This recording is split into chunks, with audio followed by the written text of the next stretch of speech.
Hey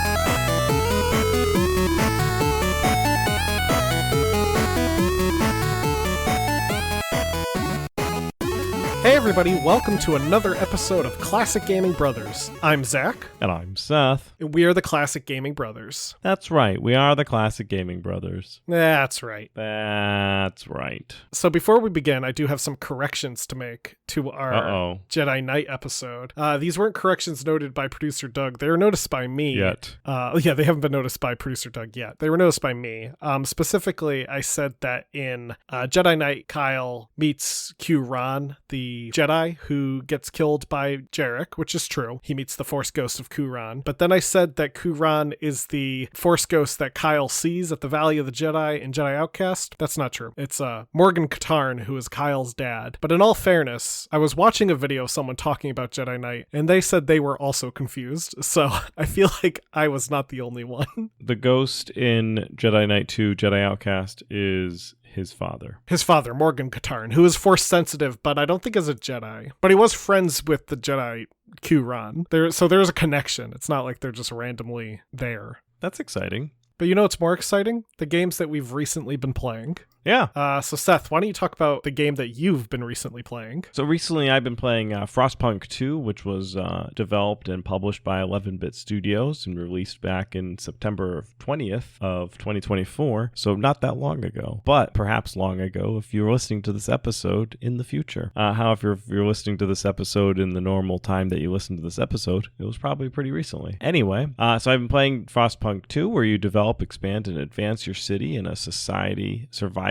game, which happens 30 years after Frostpunk 1. So in Frostpunk 2, you're kind of established in that you're not trying to survive every day. You're now moving on to developing cities. So Frostpunk 2 takes a kind of a farther view back than Frostpunk 1 did. Frostpunk 1 is very nuanced. You kind of have a limited number of people. They die all the time. And you're struggling to survive like a little teeny encampment. Frostpunk 2, you're gigantic cities, and you now have factions, and factions can take over the government, and you're trying to you're trying to balance your council to get things accomplished. And from things that I've read and experienced, Frostpunk 2 has two type of decisions that come up. The first type of decision is one that is very bad, and the other type of decision is one that is good, but then all of a sudden becomes bad. So it's kind of a damned if you do, damned if you don't type of world, which is very Frostpunky.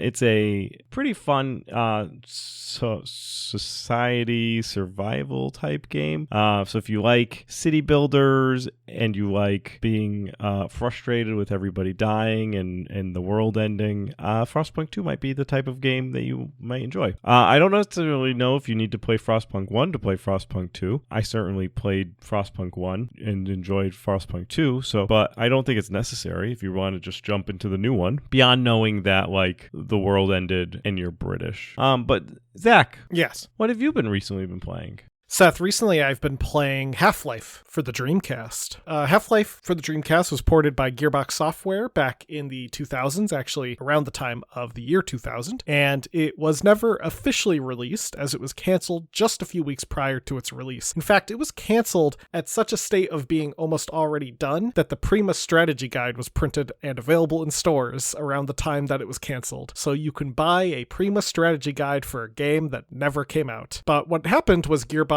was porting Half-Life to the Dreamcast and was very far along in the process when the Dreamcast started to tank in sales. And Gearbox said, oh no, let's avoid this. And they canceled it because they knew that the Dreamcast was no longer a viable option. So they did not see the point in putting out a game for it. But it was pretty much finished. So a version of it is available to be played and you can play it. And it's actually pretty much just Half-Life, but on the Dreamcast.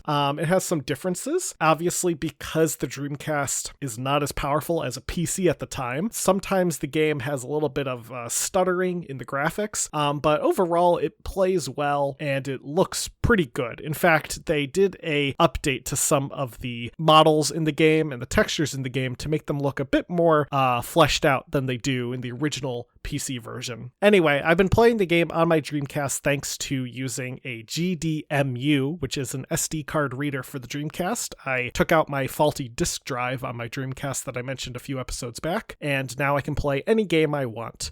So I've been playing Half-Life. And it's a fun game. I mean, it's Half-Life, so of course it's a fun game. I will say the Dreamcast controller is not ideal for playing 3D first-person games. For one thing, it only has one analog stick, and the buttons are a little mapped in a way that makes the game not easy to control. But beyond that, it's still a very playable version of the game, and I'm enjoying trying it from a new perspective, so to say. But that's what I've been recently playing. Nice. Now, one of the things that we wanted to talk about, and by things I mean games, we decided that we wanted to talk a little bit about the Broken Sword series. I'm a fan of the point-and-click adventure games, and I think that the Broken Sword games, which was developed and published by Charles Cecil and his team, have done a great job in creating this very interesting story that's told over multiple games. And I originally picked them up because I would go on to those like best adventure games listings of all times on Adventure Gamers. So I'd go on to the Adventure Gamer website and then I'd look up like what are the 100 best games of the year or the last 10 years and what's the best 10 games of the year. And I would go through and play anything that was 5 stars. It was kind of like my benchmark. So I got to play a lot of games like the Blackwell series by Wadjet Eyes,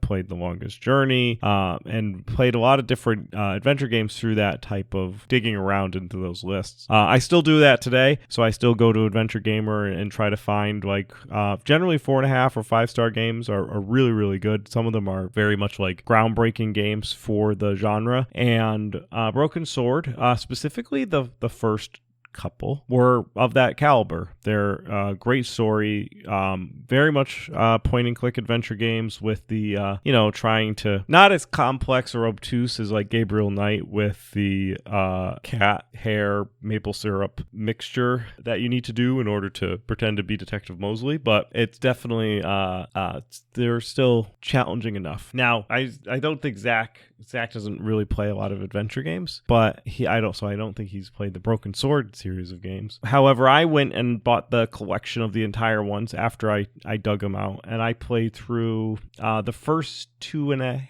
I've played a little bit of the half one, but I've played through the first 2.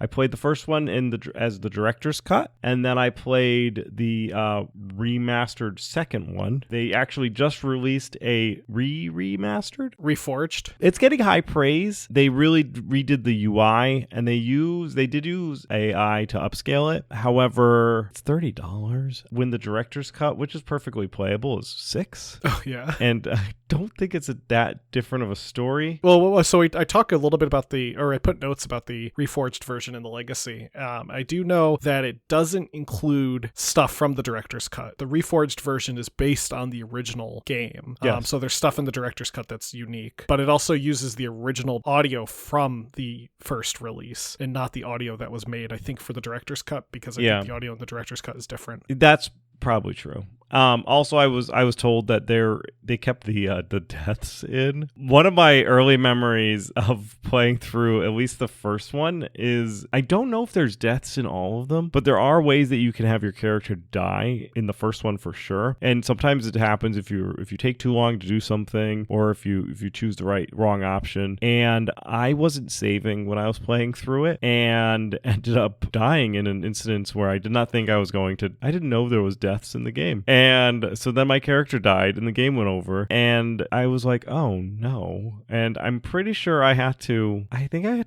load a game from an earlier stage. I think I got frustrated. I do believe that the director's cut now loads you back from where you died, but it has been honestly a long time since I've played the game, at least the first one. So, but they're very enjoyable, and we'll go through and talk about them unless you have anything else, Zach. No, because I don't have any memories of the Broken Sword games. So yeah, let's get into the history. Now, we've actually talked about the Broken Sword games a few times. As Seth mentioned, he's played through the games, and they've definitely shown up in his recently plays. In fact, I tried to see how many references I could find to Broken Sword before, and the earliest one at least I could find is way back in episode 22. Seth was playing Broken Sword 1.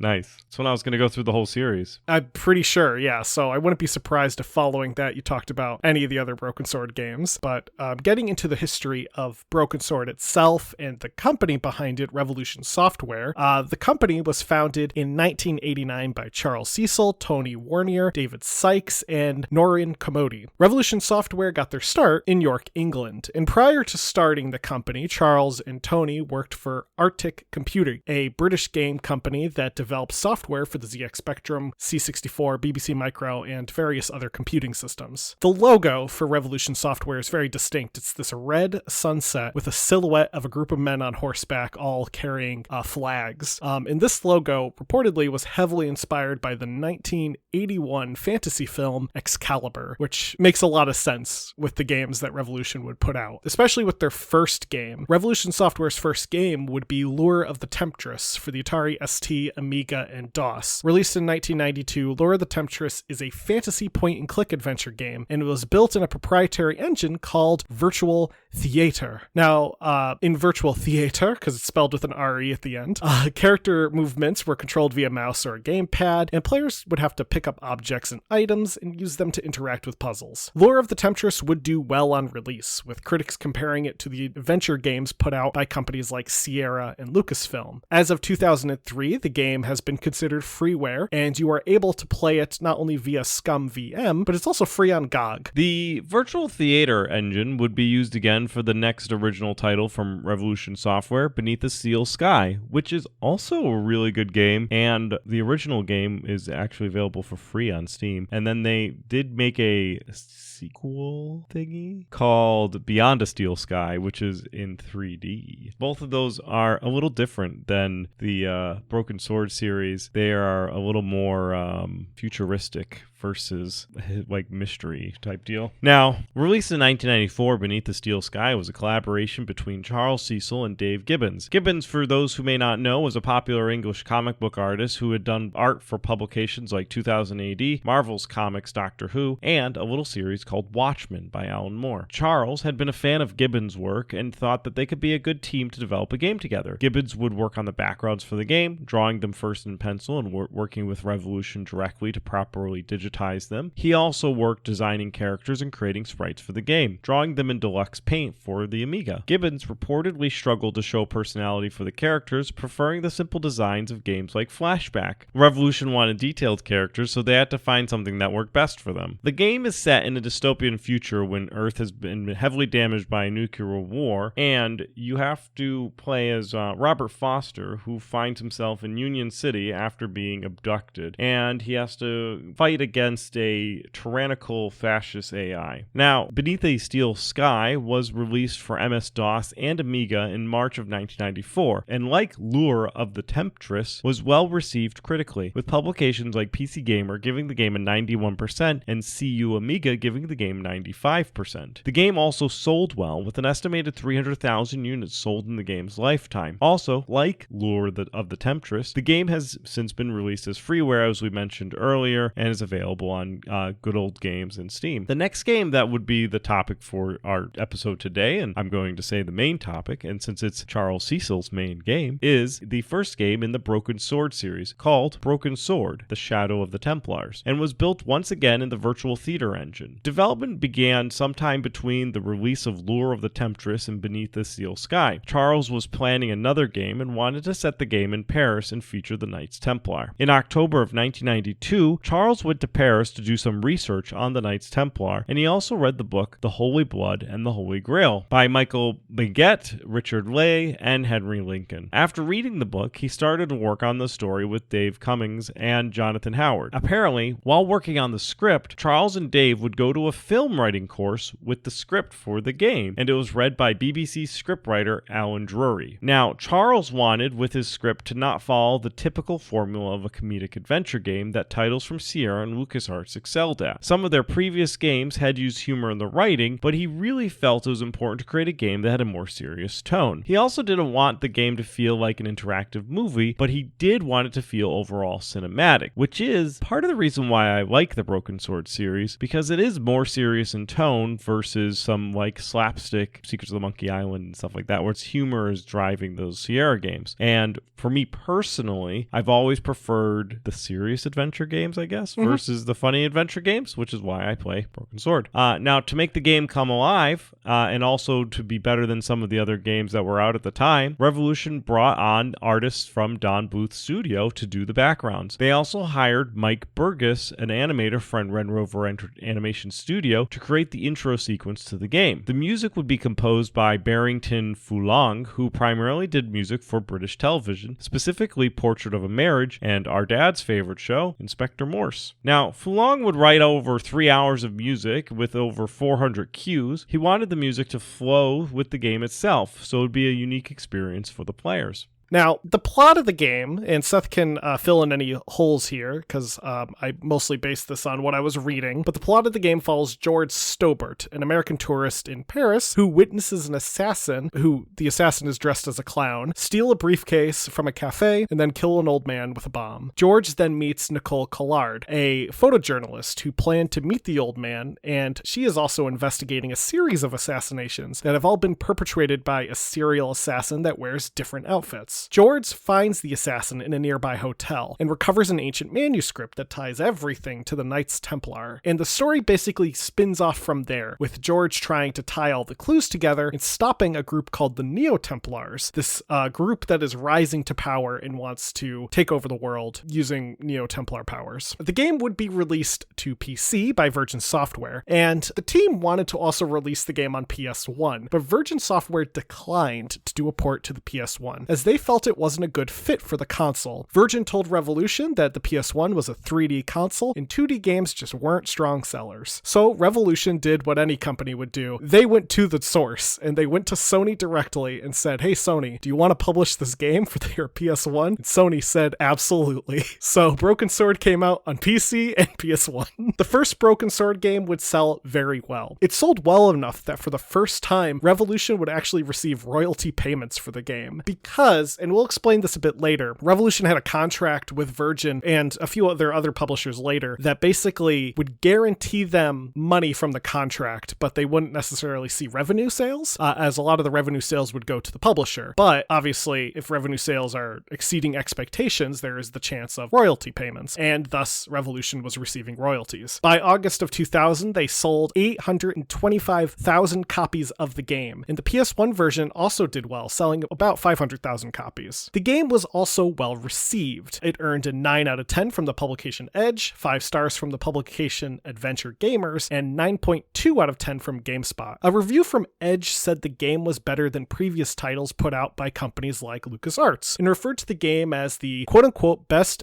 graphic adventure to date. Other publications like PC Gamer called the game visually stunning and praised the animated graphics and artwork. Some reviewers, however, critiqued the puzzles, referring to some of them as too much pixel hunting. As the game was successful, a sequel was of course conceived in 1997 by Charles Cecil. He would lead the project and also write the story, and Norrin Commodi worked as executive director. The team consisted of Tony Warner, David Sykes, Jonathan Howard, Paul Porter, James Long, Pete Ellicott, Chris Ray, and Patrick Skelton. And once again, the game would be put on the Virtual Theater Engine as the backbone. Art for the sequel was drawn using pencil for the characters and backgrounds. The art would be then scanned in and colored and touched up digitally. All the art would be done by Ewan Cahill and Neil Breen, returning from the first game. Compared to the first game, the art is also very similar, based on animated films like those by Don Bluth. Now, also returning from the first game was Barrington Falong, who would compose the music for the game, though the closing song would be scored by Bob Seeker. Also, just to note for everyone listening, these two first games look very similar to each other, and they have this kind of, it's very reminiscent of the LucasArts style point-and-click adventure game. So when people talk, instead of like speech bubbles or text at the bottom, it's just like text in the color of the character appears. So like it might be like orange text appearing over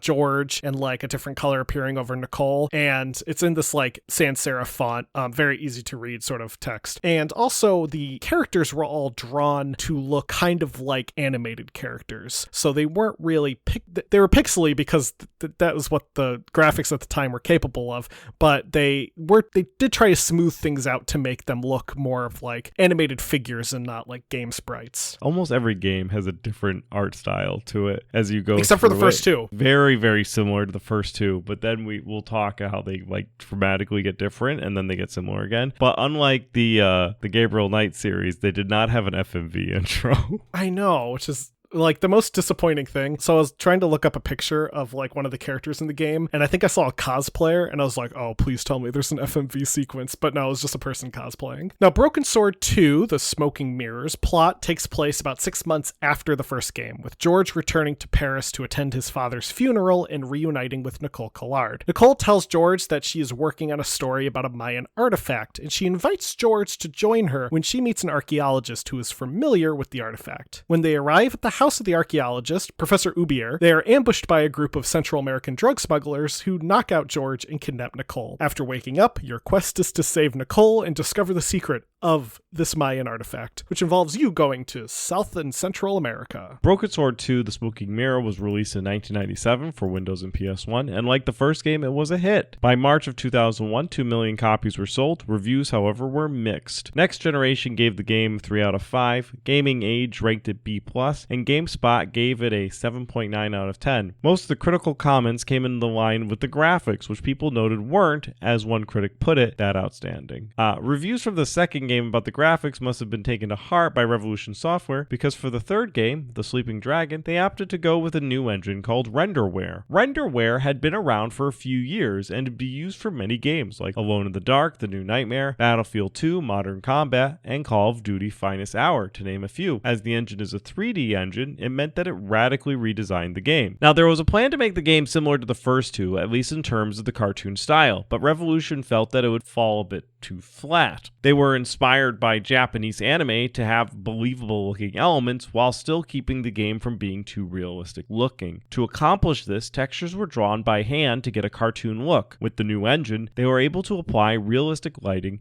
and also make the game 24-bit color. The result is a full 3D adventure game where characters are modeled very closely to their original animated appearances. Like the last game, Charles Cecil served as the director and Tony Warnier would work on the AI. The team also brought in film director and makeup artist Bob Keane, who did the makeup for Hellraiser and Candyman and directed the made-for-TV movie To Catch a Yeti, which is different than To Catch a Predator. Keane was hired for his cinematic eye and also to make sure that the game and the characters in the game were able to show the appropriate emotion for certain scenes. Since they were dealing with a new medium, they wanted to have somebody with kind of that experience because they weren't just drawing in the emotion, right? They kind of had to work with 3D models, which the Broken Sword team was not necessarily experienced with. Ben McCullough would be brought on to do the music in the game, taking over from Barrington Fulong, and in later interviews, Charles would state that the game would cost around £2 million to develop. Broken Sword, The Sleeping Dragon, takes place a few years after Smoking Mirror, with George Stobbart now working as a lawyer again. He travels to the Congo Basin with his pilot friend, Harry Gilligan, and was intending to meet a scientist named Cholmondeley, who developed a machine designed to make unlimited energy. When they arrive, the plane crashes, and George makes his way to the lab, only to find that Cholmondeley has been killed by an assailant. George then travels to Glastonbury, England, after finding a postcard in the lab of the scientist as he tries to connect the dots of the murder by meeting Cholmondeley's friend Bruno. When he meets Bruno, he finds out that the group that killed Cholmondeley was actually a rebranded Neo-Templar group called the Cult of the Dragon, and is now being led by the immortality-obsessed Susaro, who wants to tap into the Earth's ley lines, which are kind of a pseudo-scientific idea that various historical structures and landmarks are all connected by energies and create straight lines connecting them. George travels to Paris once again because he needs to meet up with Nicole Collard because he can't do anything without her because she is more competent than than George. George is kind of an idiot.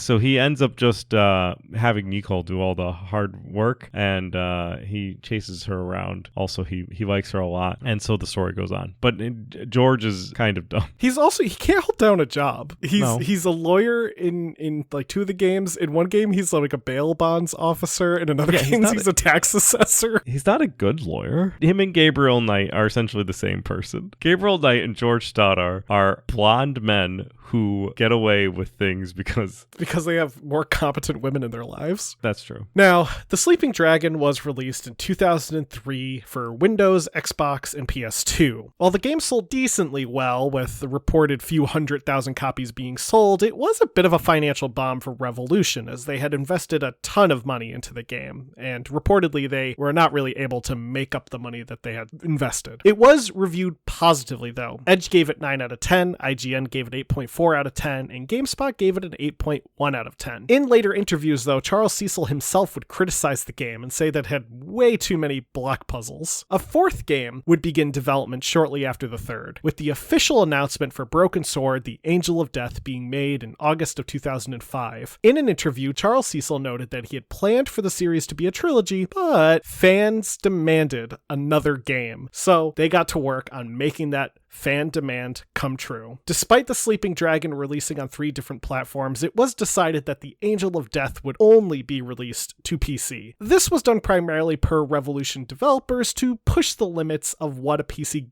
could do and not worry about limitations of console hardware. If you think about it, if you're making a game for 3 different platforms, PC, PlayStation, and Xbox, at least in the 2000s, you had to work with those limitations, right? So you could make your PC game probably look better than the PS2 version, but you couldn't make it too dramatically different, or else you're going to upset people who are going to buy the console version and being like, oh, this is nothing like the PC version. So you had to make the games kind of in line with each other, and to do that, you would probably have to tamper back on what you could do with the PC version. So to focus on one system meant that they could really just do what they wanted. Now, for the first time in the series, Revolution would actually work with a co-developer, Sumo Digital. Charles noted that this was due to the larger development teams being required for games just in general, and it was easy to divide up the work between multiple teams. Revolution worked primarily on design, and Sumo would do the production. The engine would also change again, this time the Immersion engine, which was a proprietary engine that Sumo had developed. I do like that you call Nico Nicole. She's definitely Nico. She's also very French. But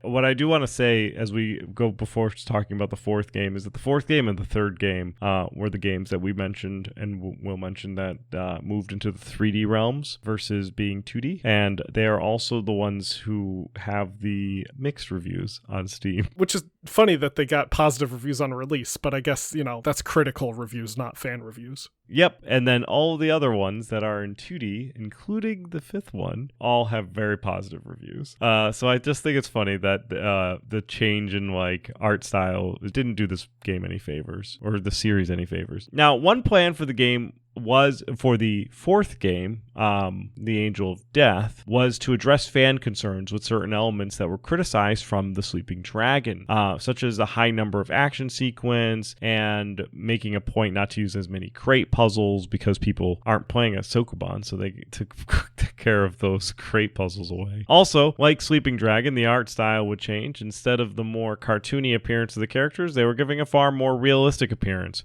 Characters like George still looked like they were supposed to, but made to look a bit more like real people instead of cartoony people. And returning from Sleeping Dragon would be Ben McCullum to do the music. The plot takes place after the Sleeping Dragon, with George Stobbart now working in a bail bonds office in New York with a partner named Virgil. George meets Anna Maria, a girl who has an old manuscript that she needs help reading it, so of course she goes to bail bonds office. Yeah. That's where I would go. Well, if George Stobbart's there, he's pretty smart. We just talked about how he's not pretty smart. Yeah, but he's like Gabriel Knight dumb, where people just end up going for him for help. They should do a team up. There should be a Gabriel Knight x George Stobbart crossover. They'd be the same person. I know, that's why they should do a team up.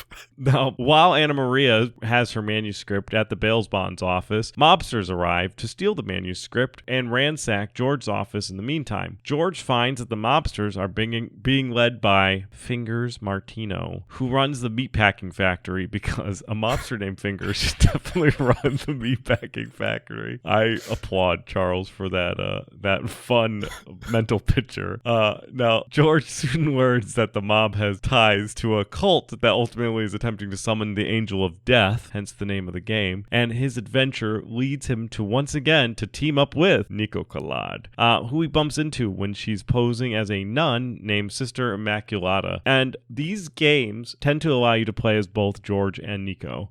So they generally, as it's part of the whole Broken Sword series, it's cool because sometimes you even go into the same areas as the previous character, and they all have detailed thoughts about every single object in the world, and they'll give you two different thoughts because they're two different people, which is cool. Now, the game The Angel of Death would go on to be released in 2006 for Windows, and it scored fairly well. PC Zone gave it a 7.8 out of 10, Eurogamer gave it a 7 out of 10, and Adventure Classic Gaming gave it 5 stars. Critics were quick to note that the opening act of the game is not as good as the rest of the game, but did acknowledge that it fixed many of the flaws of the previous game. After the release of The Angel of Death, Revolution felt a bit jaded about working alongside publishers. This was primarily because it was due to publishers' pressure that the final decisions were made to switch the series to 3D. It was also the publishers who ultimately set a schedule. So the reason that they knew that their games weren't performing well in 3D, and they were blaming the publishers for doing that, and they were blaming them for an unrealistic schedule. On a plus side, a publishing model that they followed meant that they would not necessarily be impacted if the game didn't sell well, as the contract would have already been signed. So they were already going to get some money for shipping the game. However, they had to ship the game faster, and they had to make the game in 3D, which they weren't 100% for. Now, despite this, Revolution wanted to do something themselves and make a game on their own time. So thanks to the remastered versions of the games that came out in 2009 for iOS and PC and Mac,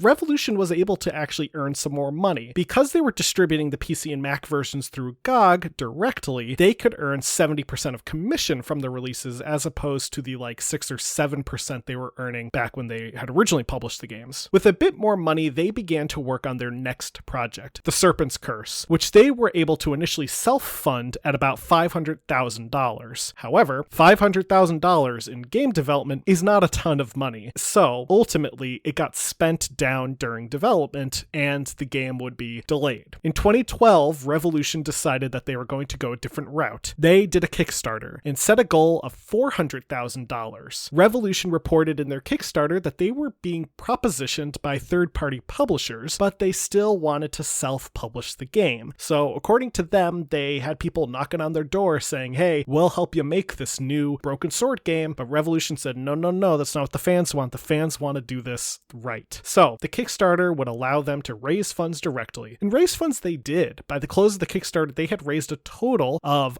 $823,000. Actually, the exact amount apparently was $823,232, which was a combination of direct donations and PayPal dollars. With renewed funds, work continued on the game, and it was expected to be released, as Charles stated, in the first quarter of 2013. However, the game was delayed, and on November 5th of 2012, it was announced that the game would be released in 2 parts as an episodic release. This was because the game was, as Charles noted, much larger than they had thought it would be, and it felt ultimately like 2 different games. The full game wouldn't be available for the end of 2013, so it would also make more sense to split the game so that they could make the backers' expectations. Backers were expecting a game by the end of the year, and if a game didn't release by the end of the year, you had a bunch of disappointed fans. So part of a game is better than no game, right? The game would be developed in Virtual Theater 7, a game engine that Revolution built based on the original Virtual Theater engine used for the first 2 games. Tony Warner would actually work directly on designing this engine,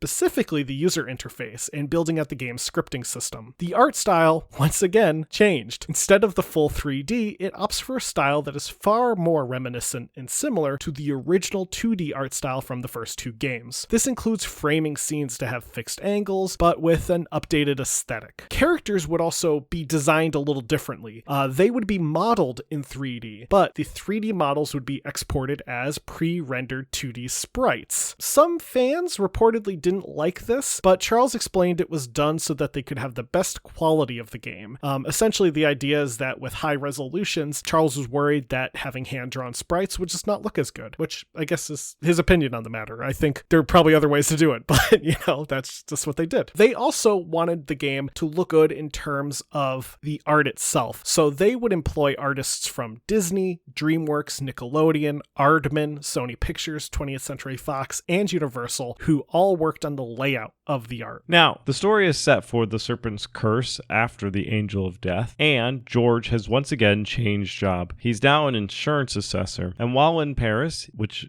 is where he ends up in, he meets up with his friend, Nico Collard, and they go to a gallery opening. While there, a pizza delivery man steals a famous painting called La Maldicio and kills the gallery owner, Henri Desbois. The painting turns out to be actually been stolen by the security firm that was watching the gallery, Vera, which is owned by Roman Madvosky, a Russian businessman. While investigating the theft, and before the reveal of Vera being the thieves, Nico meets Tiago Marques, who claims ownership of the painting as it was stolen from his family by the Franco regime during the Spanish Civil War. However, there's more than meets the eye with this painting, as it actually turns out to be connected to the Gnostics, a Christian sect from France that was persecuted by the Vatican in the 13th century. Overall, there's a plan to kill God and raise Lucifer using an artifact called Tabula Veritatis, and it's up to George and Nico to stop Lucifer from arriving and ushering the end times. I like how this all started with a pizza man.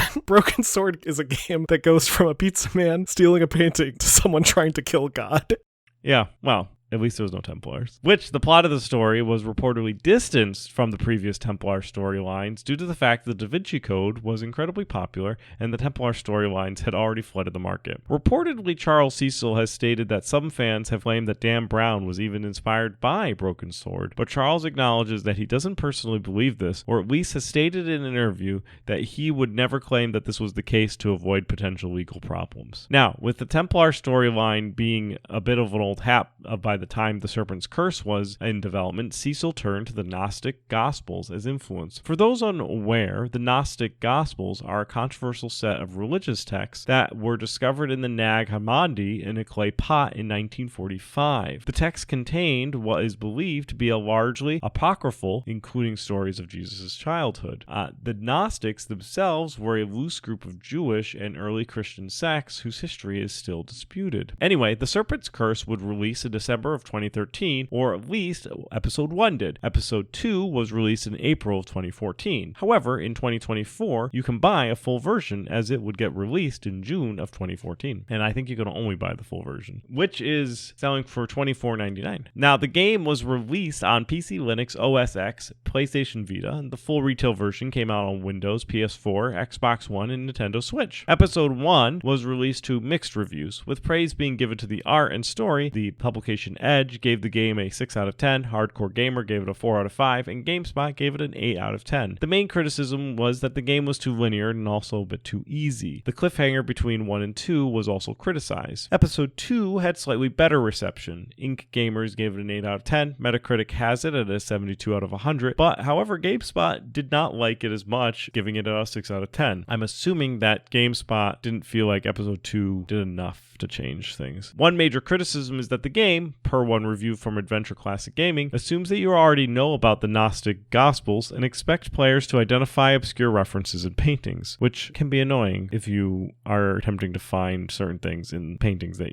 are kind of obscure. Now, in terms of the legacy of the Broken Sword games, the first game would actually be ported to the GBA in 2002. Also, a little later, a director's cut version was released by Ubisoft in 2009 for the Wii, DS, iOS, Microsoft Windows, OS X, Android, and Linux. The director's director's cut features new puzzles, new story elements, and some older puzzles reimagined. Another remastered version, as we talked about, of Shadow of the Templars, called Shadows of the Templars Reforged, was released in 2023, which is based on the original release of the game. Reforged improves the animation of the original game and upscales the game to modern resolutions. A GBA version of Broken Sword 2 was also in the works, but cancelled. A remastered version, released in 2010 for OS X, iOS, Android, and PC, was better received than the original version of Broken Sword 2, which is interesting. The remastered version has better scores all around. And some reviewers, such as one from App Safari, stated that the remaster has quote-unquote gorgeous graphics, challenging, well-designed puzzles, and pitch-perfect voice acting. A sixth game was announced back during Xbox Gamescom 2023 called Broken Sword Parzival Stone. Outside of the official games, fans created their own version called Broken Sword 2.5, The Return of the Templars. The development for Broken Sword 2.5 began in 2000 by Mind Factory, and it took about 8 years to develop. Originally released in German, the game would then get translated via subtitles in 2010 to English, Spanish, Italian, Polish, and Croatian, Russian, Portuguese, and French, and then an English voice pack would also get released during the same year. Broken Sword 2.5, as the name implies, ties together Broken Sword 2 and 3 by providing a story that fills in the gap that the fans noticed between the two games. The story involves George getting a telegram telling him that Nico Collard is dead, and he goes to Paris but finds out that she is actually alive. She is also not interested in reconnecting, which leads George to try and figure out what may have changed with Nico. He learns that Nico may have joined the Neo-Templars, who are back. George is tasked with figuring out why she joined the cult and how he can stop them again. Broken Sword 2.5 uses similar art style and gameplay to the first two games,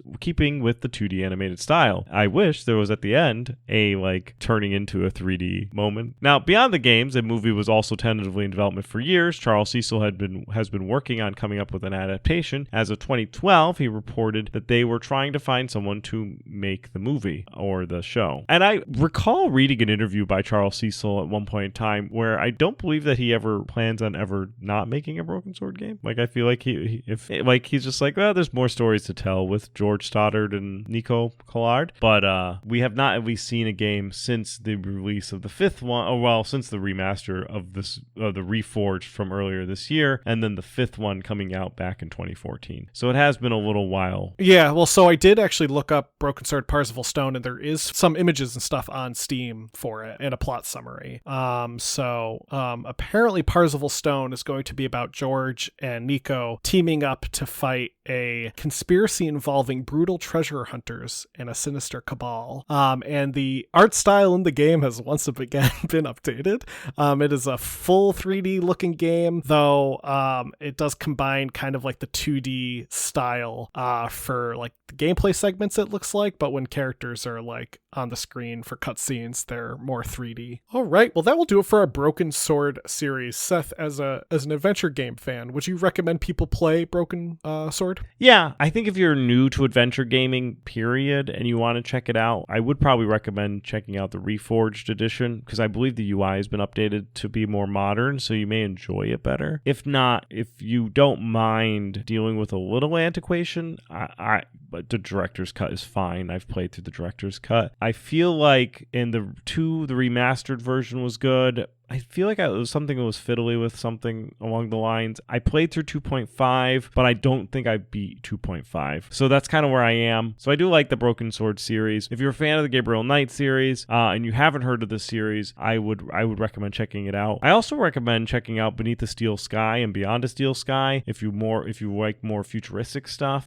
Beneath the Steel Sky, once again, is free, and some of the earlier Broken Sword games, which are arguably the better ones, they're all $6. So it's not a super big investment to get a decent amount. So the first one is selling for, the director's cut is selling for $6, and took me 26 hours to beat it. So there's a significant amount of content that's available. Cool. If anyone's looking to get the PS1 version, people are selling it for $40 on eBay. Someone's selling a loose copy for $10, so that's not bad. Well, that being said, we're going to get into our now retro rewind. So Seth, do you want to go first? Zach had me play Hunt for Red October for the SNES. Developed by Rydell Software Productions for the SNES and Beam Software for the NES and Game Boy, released back in 93 for the SNES and 91 and 92 for NES and Game Boy. You play a submarine, and you have some torpedoes and C-bombs, along with some SSMs and SAMs. I think one of those shoots kind of down, and the other one shoots kind of up. And you have various different objectives throughout the mission, but it is like a shoot 'em up, but a submarine and slow. So if you like shoot 'em ups that are fast, I don't recommend playing Hunt for Red October, since it's a shoot 'em up in a submarine and everything's just a little bit delayed. There are parts of the mission in the SNES version where it will switch to a periscope mode, where if you have your super scope, you can use it to shoot things through the periscope. Now, I don't have one, but I thought that overall, when I was playing the game, it was fun. I did make it through the first level. However, the damage that you accumulate with you stays with you. So when you get to the second level and you're injured, then you immediately die, which is great. I thought that